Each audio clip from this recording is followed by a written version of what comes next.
It's fundamental contract law. Every first-year law student knows it.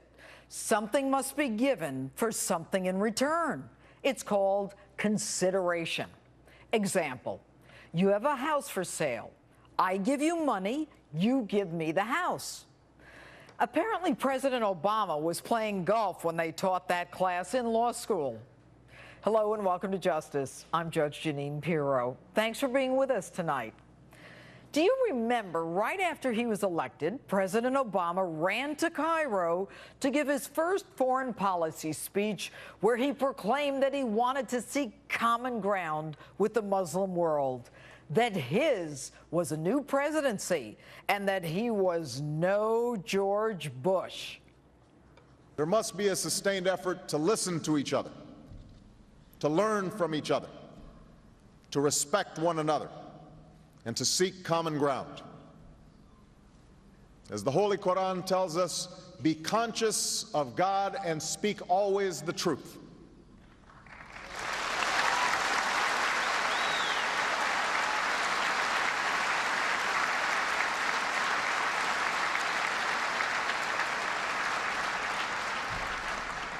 That is what I will try to do today.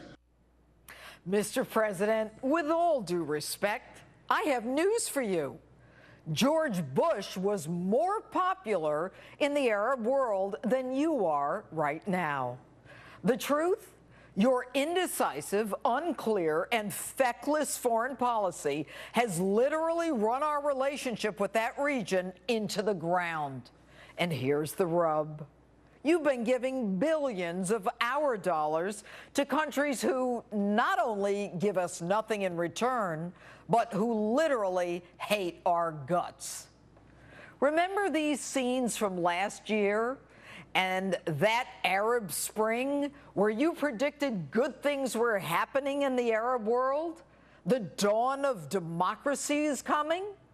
But how long are we supposed to wait for that dawn? And how many sleepless nights do we have to go through to get to it? Ironically, it was your administration that threw Egyptian President Mubarak under the bus, in spite of the fact that all had been stable and secular during his 3 decades of his rule. And then you praised the speedy so-called democratic election of President Morsi of the Muslim Brotherhood, who then proceeded to suspend the Constitution, institute Sharia law, and tolerate, if not approve, of the victimization of Christians. And then, when the Egyptian people had had enough, you still support the other guy right to the very end. Your deputy press secretary says that this interim secular government should refrain from violence and resolve differences peacefully with the fanatical Muslim Brotherhood. This after your crack Secretary of State had just praised that interim government for restoring democracy. Hell, why make friends when you can make enemies by simply being your wishy-washy self? And now that they're under a state of martial law, we tell the new government to resolve their differences through dialogue. Really? How would you like it if when the city of Boston was on lockdown and under a state of martial law, the Egyptians called on us to resolve our differences with the Boston bombers peaceably? How can one possibly resolve differences with Islamist fanatics who burn Christian churches, about 50 they say so far, topple police vehicles, and use women and children as human shields, and have as their mantra, with life, with blood, we sacrifice for Islam? Mr. President, now it looks like you're supporting fanatical Muslims. And to top it all off, you call on the new Egyptian government to release Morsi, who's now in jail, accused of murder. While you're at it, why not ask them to release Mubarak, who's residing in the same jail, and maybe they can have a go at it again?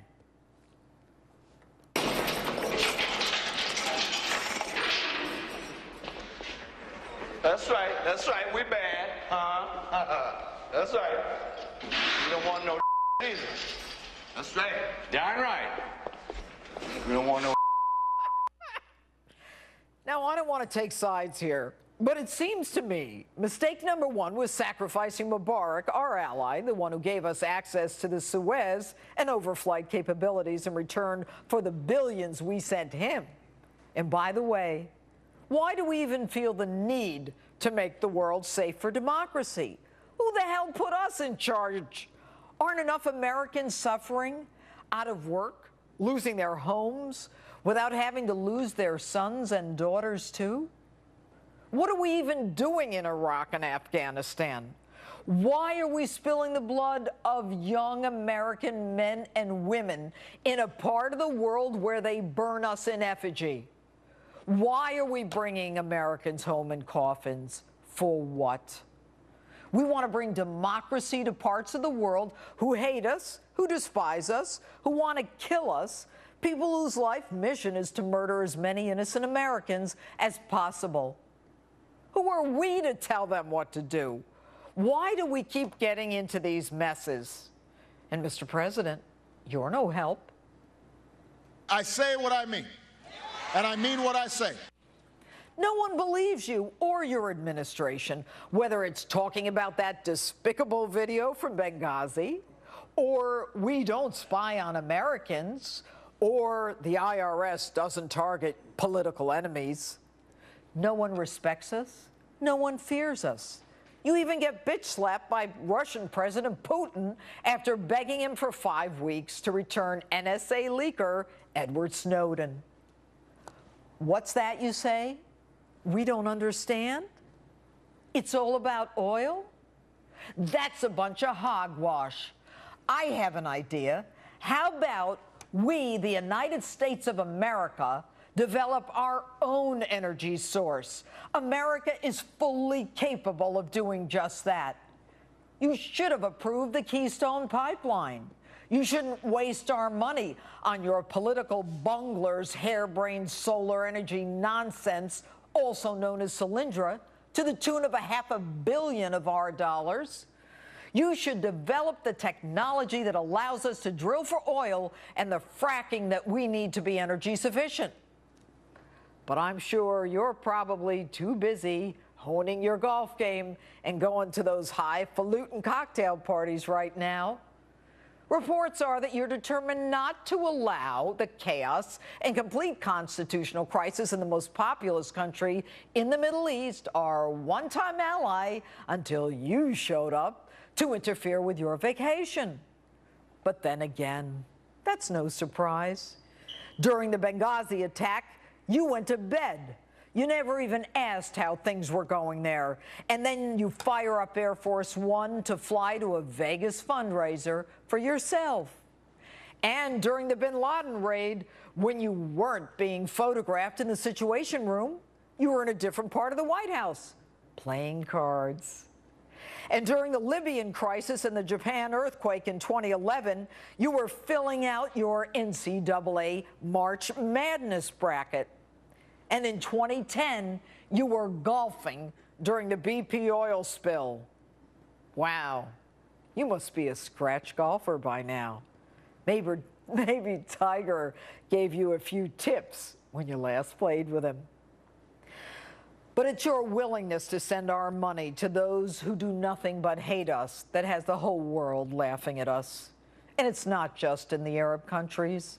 Throughout the world, your international policies have created a catastrophic loss of respect.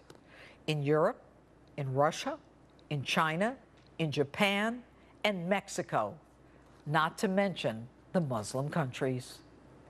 We may have lost their respect, and we may have lost their fear, but you don't have to add insult to injury by sending them our money, too. And back to law school and the law of contracts. Mr. President, I'm sure if you did miss those days in law school, there are a lot of places that would let you audit some contracts classes. You could even send in the NSA to take notes for you.